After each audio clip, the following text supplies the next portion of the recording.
తాకట్టులో ఉన్న మీ బంగారాన్ని విడిపించి ఆ రోజు ఆన్లైన్ రేటుకి మేము కొంటాం. Bhavani gold company. Specially parents చిన్నప్పటి నుంచి అమ్మా ఆడపిల్లలకి ఏం చెప్పాలంటే, ఆడపిల్లలు పుట్టిన తర్వాత పల్లెటూరులో వాళ్ళు ఏంటమ్మా, ఆడపిల్ల పుట్టింది కదా చక్కగా కిచెన్ వరకు ఇంట్లో వంట పనులు చేసుకుని శుభ్రంగా చూసుకోవాలి, ఇంట్లో వాళ్ళందరినీ చూసుకోవాలి, తర్వాత పెళ్లి చేసేసి పంపించేద్దాం. మ్యాక్సిమం అందరూ ఈ ఊహలోనే ఉంటారు, ఈ ఆలోచనలో. అదే ఆ పిల్లలో డెవలప్ చేస్తారు.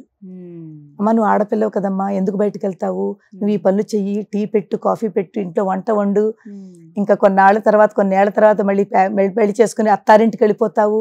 ఈ మాటలతోటే వాళ్ళని పెంచుతున్నారు. ఆ పిల్ల మైండ్లో ఏముంటుంది, నాది కిచెన్ వరకు, పెళ్లి చేసుకోవాలి, పెళ్లి చేసుకుని వెళ్ళిపోవాలి. అలా మాత్రం ఈ రోజుల్లో పేరెంట్స్ అమ్మా ఎవ్వరూ కూడా ప్రతి వాళ్ళు అలా చెయ్యకండి. ప్రతి ఆడపిల్లకి మంచి ఎడ్యుకేషన్ ఇవ్వండి, మంచి జ్ఞానం ఇవ్వండి. వాళ్ళు పైకి రాగలగాలి. స్త్రీశక్తి, మీరు ఆ స్వశక్తితోటి మీరు ఆ పిల్లని డెవలప్ చెయ్యండి.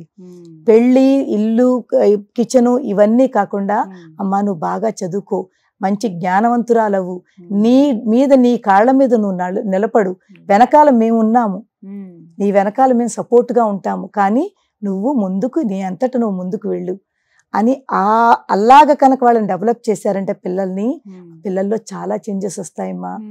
ఆ పిల్లలు డిపెండెన్సీగా ఉండరు, వాళ్ళు ఇండిపెండెంట్ గా ఉంటారు. వాళ్ళ డెసిషన్ మేకింగ్ తీసుకుని కెపాసిటీ పెరుగుతుంది. ఇప్పుడు ఏంటంటే డెసిషన్ మేకింగ్ వాళ్ళలో లేదు, వాళ్ళు డిపెండెంట్ అయిపోయారు. వాళ్ళు చెప్తే ఇంట్లో వాళ్ళు ఒప్పుకుంటే వెళ్ళాలి, ఇంట్లో వాళ్ళు చెప్తే చెయ్యాలి, వద్దంటే మానేయాలి, ప్రతిదానికి పర్మిషన్స్ తీసుకోవాలి. అలా కాకుండా చిన్నప్పటి నుంచి ముందు పేరెంట్స్ పిల్లల్లో ఒక బీజం వేయండి అమ్మా, నువ్వు బాగా చదువుకుని నువ్వు ఇండిపెండెంట్ గా నువ్వు అన్ని పనులు చేసుకో, నీకు ఏది కావాలో అది నువ్వు స్వతహాగా నువ్వు చేసుకో అని అది పెడితే ఆడపిల్లల్లో చాలా చేంజెస్ వస్తుందమ్మా. తర్వాత వాళ్ళు కొంచెం పెద్దవాళ్ళు అయిన తర్వాత ఏం చెయ్యాలన్నా, చదువుకోవాలన్నా, బయట చదువులకు వెళ్ళాలన్నా, ఏదైనా అంటే ఒక కారు కొనుక్కోవాలన్నా, ఒక ఇల్లు కొనుక్కోవాలన్నా వాళ్ళంతటి వాళ్ళు ఆలోచిస్తారు. నేను కారు కొనుక్కుంటాను, నాకు ఇల్లు కొనుక్కోవాలి, అది కొనుక్కుంటాను అనే ఒక ఆలోచన కూడా తనకు రావాలి. నేను వాళ్ళని అడగనా, వాళ్ళు ఒప్పుకుంటారా ఒప్పుకోరా, భయంతో బతుకుతున్నారు కదమ్మా. భయాన్ని తీసేసి మీరు ధైర్యంగా, నేను ఒక శక్తిని, ఒక శక్తి స్వరూపం నాలోనే ఉంది, సొంతంగా నిర్ణయాలు తీసుకునే స్థాయి, సొంతంగా నిర్ణయం తీసుకుని ఆ డెసిషన్ మేకింగ్ మనమే తీసుకుని తప్పకుండా చేద్దాము అని వీళ్ళలో ఉండాలి, ప్రతి ఆడపిల్లలోనూ ఉండాలి. వెనకాల ఉన్న వాళ్ళు సపోర్ట్ చేయాలి. అంటే కొంతమంది అంటారమ్మా, నెగిటివ్ గా చూస్తారు, అంటే వాళ్ళంతటా వాళ్ళే నిర్ణయాలు తీసుకోవాలా, భర్తని అడగాలి కదా, అత్తమామల పర్మిషన్ కూడా తీసుకోవాలి కదా, తల్లిదండ్రులకు చెప్పాలి కదా అని ఇలా కొంతమంది మాట్లాడతారు. అలాంటి వాళ్ళకి ఏం చెప్తారు? చెప్పడం చాలా ఇంపార్టెంట్ అమ్మా. ఇంట్లో నలుగురు ఉన్నారు, కంపల్సరీగా డిస్కషన్ చేసుకోవాలి. ఇలా నేను అనుకుంటున్నాను, అది ఎందుకంటే మన ఆలోచన చెప్పాలి, మన ఆలోచన మంచిది కదమ్మా, చెడ్డ ఆలోచన కాదు. ఇంట్లో వాళ్ళు అర్థం చేసుకోవాలి, అయ్యో తను మనందరికీ చెప్తోంది, చెప్పి మరీ చేస్తోంది. చెప్పకుండా చేయడం తప్పే, నీ అంతటి నువ్వు చేసేసుకో వెళ్ళిపో అని కాదు. ఎందుకంటే నలుగురితో మనం ముడిపడి ఉన్నాం, ఒక్కళ్ళు కాదు కదా. నలుగురితో ఉన్నప్పుడు పెద్దవాళ్ళకి ఆ రెస్పెక్ట్ ఇవ్వాలి. హస్బెండ్ అయినా అత్తమామలైనా రెస్పెక్ట్ ఇచ్చి నేను ఇలా చేద్దాం అనుకుంటున్నాను, అదే టైంలో వాళ్ళు కూడా ఒప్పుకోవాలి. చెప్పింది కదా, అమ్మ పాపం తను ఎంత గౌరవం ఇవ్వాలి, అమ్మ ఎంత చక్కగా మనకు చెప్పి చేస్తోంది, మనం తన మాటని కాదనద్దు, తను ఎలా అనుకుంటుందో అలా మనం దానికి సపోర్ట్ చేద్దాము. రెండు వైపులా ఉంటుందమ్మా, ఇది రెండు వైపులా ఉంటుంది ఖచ్చితంగా. ఇలా అంటే అమ్మవారు చెప్పేది అదే, ముందు ధైర్యంగా ఉండాలి, ముందడుగు వేయాలి, అందరితో కలుపుకోలుగా ఉండాలి, బాధ్యతలను కూడా నిర్వర్తించాలి. ఇక్కడ ఇంకొక విషయం తెలుసుకోవాలి, మనకి ఇలాగ ధైర్యం రావాలి అంటే భయంగా ఉంటున్నాం కదా, ప్రతి వాళ్ళు కూడా భయంతో మనం మన లైఫ్ తీసుకెళ్తున్నాం ముందుకి. ప్రతి చోట ఎక్కడో అక్కడికి భయం అనేది చాలా ఎక్కువ ఉంది. ఇది చేస్తే ఏంటవుతుందో, ఇది చేస్తే ఏంటవుతుందో, ఆ భయం వలన మనం వెనకడుగే వేస్తున్నాం కానీ ముందడుగు వేయట్లేదు. ఈ భయం పోవాలి అంటేనమ్మా ఆధ్యాత్మికత, స్పిరిచువాలిటీ. ఎవరైతే స్పిరిచువాలిటీని పట్టుకుంటారో ఏదో ఒక రూపంలో మీకు ఏ దేవుడు ఇష్టమైనా సరే ఆ దైవనామస్మరణ చేసుకుంటూ మీరు ఆ నమ్మకం పెట్టుకుంటే మీకు అందరికంటా ముందు కలిగేది ధైర్యం. చాలా మంది అనుకుంటూ ఉంటారు, ఈవెన్ పెద్ద పెద్ద గురువులు, స్వాములు వీళ్ళందరూ కూడా ఇవి చేసేసుకుంటే ఇది వచ్చేస్తుంది, మీరు ఇది చేసుకుంటేనే మీకు అది జరుగుతుంది, మీకు ఇంత ప్రాబ్లంలో ఉన్నారు అని రకరకాల వాళ్ళకి ఇవి రెమెడీలు చెప్తుంటారు. హోమాలు చేయండి, మీరు మీ దాంట్లో ఇంత ఈ జ్యోతిష్పరంగా ఇంత ప్రాబ్లంలో ఉంటారు, ఇవన్నీ చెప్తూ ఉంటారు వాళ్ళు. పరిహారాల కింద చెప్తూ ఉంటారు. కానీ అవన్నీ అమ్మా 1 రోజు 2 రోజులు 3 రోజులు అవి పరిహారం అయిపోతుంది. 1 రోజు 2 3 రోజులతో అయ్యని కాదమ్మా. పూర్తి మన జీవితంలో మన భోజనం ఎలా చేస్తున్నాం, మన బట్టలు ఎలా కట్టుకుంటున్నాం, మనం పూర్తి అవన్నీ ఇంటికి ఎంత టైం ఇస్తున్నామో అలాగే ఈ స్పిరిచువాలిటీ అన్నది మన లైఫ్ లో ఒక పార్ట్ కింద పెట్టేసుకోవాలి. కనీసం 5 నిమిషాలైనా 10 నిమిషాలైనా, మరీ ఎక్కువ వద్దు, ఒక్క 2 minutes అయినా. మిగిలిన సమస్య అదేనమ్మా, క్షమించండి మధ్యలో టైం అయిపోతుంది, మాకు హడావిడిగా ఆఫీస్కి వెళ్ళిపోవాలి. ఇప్పుడు అమ్మాయిలు, ఇప్పుడు చదువు పూర్తయి ఉద్యోగం చేసే అమ్మాయిలే కావచ్చు, కాలేజ్కి వెళ్లే పిల్లలే, చదివే వాళ్ళే కావచ్చు, టైం లేదు, టైం కేటాయించలేకపోతున్నాము ఆధ్యాత్మికతకి, స్పిరిచువాలిటీకి అని అంటారు. అదే సమస్య అయిపోయింది. అది కరెక్ట్ అమ్మా. మీరు మీ అందరికీ చెప్పేది ఇదేనమ్మా.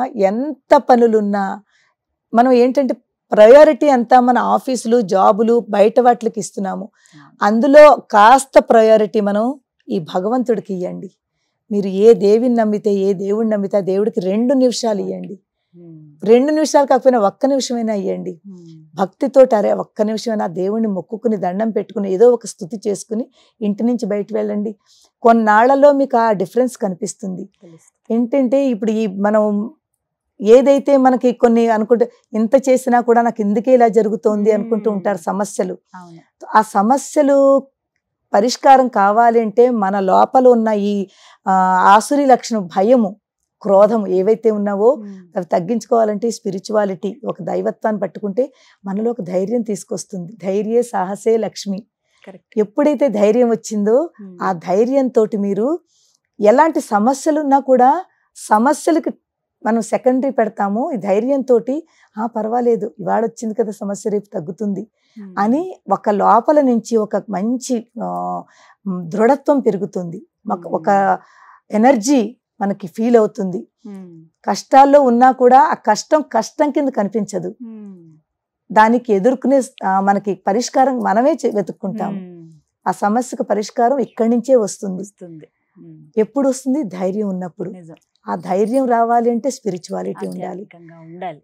ఉంటేనే మనం ధైర్యం తెచ్చుకుంటాం. అన్ని ఒకదానికొకటి కనెక్షన్ అమ్మా. అన్నింటికి మూల కారణం స్పిరిచువాలిటీ కనుక మనలో ఉంటే మనకి ఎన్ని సమస్యలు ఉన్నా, ఎంత పెద్ద ప్రాబ్లం అయినా ఆ సొల్యూషన్ ఇక్కడి నుంచి వస్తుంది. అదొకటి గుర్తుంచుకుంటే చాలు.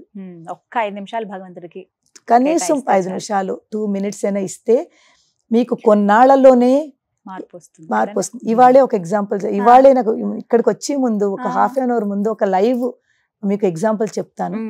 ఎవరితో జరిగిందో అది. US లో ఒక పాప ఉంది, చాలా ఏళ్ళైంది వాళ్ళు US వెళ్ళి, వాళ్ళకి బాబు కూడాను. తో మంచి టాలెంటెడ్ అమ్మాయి. చూడండి, మంచి టాలెంట్ ఉన్న వాళ్ళు ఏమీ చేయకుండా ఇంట్లోనే కూర్చుంటే వాళ్ళు లోపల బాధపడుతూ ఇంకా ఏమి పనికిరాని వాళ్ళం అయిపోయామా అన్న ఫీలింగ్ వచ్చేస్తారు. ఆ అమ్మాయికి అలా వచ్చేసింది.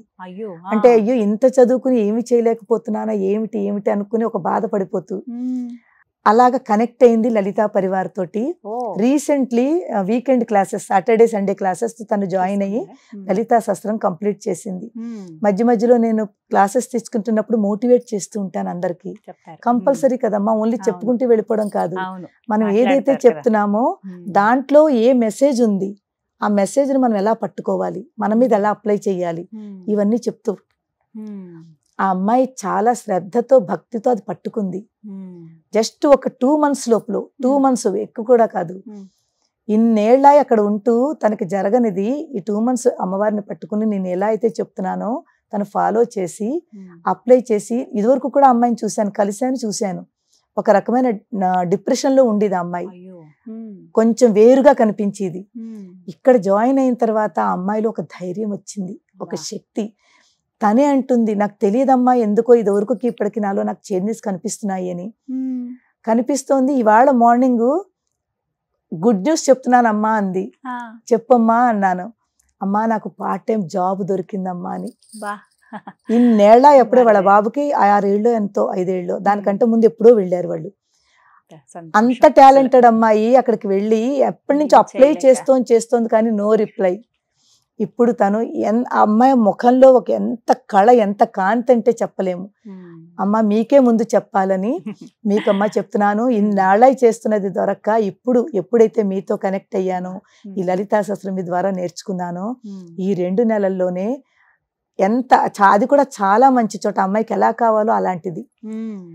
అంత అదే అమ్మవారు అనుగ్రహించారు, అమ్మవారు అనుగ్రహించారు. ఎక్కడుంది అమ్మాయికి ధైర్యం చెప్పాను. అమ్మ నువ్వు డిపెండెంట్ గా ఉండకు, నీలో ఉంది అది, ఆ క్వాలిటీస్ మనలో ఉన్నాయి, ఆ క్వాలిటీస్ ఉన్నాయి, కానీ మనం దాన్ని ఎక్స్ప్రెస్ చేయలేకపోతున్నాము, లోపల నుంచి భయంతో బయట పెట్టలేకపోతున్నాము. ఆ భయాన్ని తీసేసి నీది ఏది ఉందో దాన్ని నువ్వు బయట తెచ్చుకో, ధైర్యంగా ఉండు, ఆ ధైర్యం నీకు అన్ని తీసుకొస్తుందని. అప్పుడు ఆ అమ్మాయిలో ఆ ధైర్యం వచ్చింది. ఇప్పుడు ఎంత చక్కగా ఉందో, ఇప్పుడు బయటకు వెళ్ళి వర్క్ చేసుకుని అంత ఆనందం. అంటే లైవ్ ఎగ్జాంపుల్ మీకు చెప్తున్నాను నేను. అమ్మవారు అలా చూసుకుంటుంది ఆవిడని నమ్మితే. అందుకే ఆ శక్తి స్వరూపిణి అయిన అమ్మవారిని మనం పట్టుకుంటేనమ్మా, ప్రతి ఆడపిల్లలకి, ఈవెన్ చిన్న పిల్లలకు కూడా ఇదే మెసేజ్. మీలో ఉన్న శక్తిని మీరు పోల్చుకోండి, ఆ శక్తిని పోల్చుకుని, ఆ శక్తి నాలో ఉంది, నేను ఆ శక్తిని అర్థం చేసుకుని నేను ఇండిపెండెంట్ గా ఉంటాను, డెసిషన్ మేకింగ్ నేను తీసుకుని ఆ ధైర్యం నాకు ఇయ్యమని అమ్మవారిని మొక్కుకోండి. తర్వాత ఇంట్లో ఉన్న వాళ్ళతోటి డిస్కస్ చేసుకుని వాళ్ళ యొక్క సపోర్ట్ మాత్రం ఉండాలి, కానీ డెసిషన్ మేకింగ్ ఎవరిది వాళ్ళు తీసుకోవాలి. సపోర్ట్ తోటి, ఇంట్లో వాళ్ళ సపోర్ట్ తో వాళ్ళ పనులు, ప్రతి పని వాళ్ళు చేసుకోగలుగుతారమ్మా. చాలా సంతోషం, చాలా చక్కగా వివరించారమ్మా. నమస్కారం. మాత్రమే.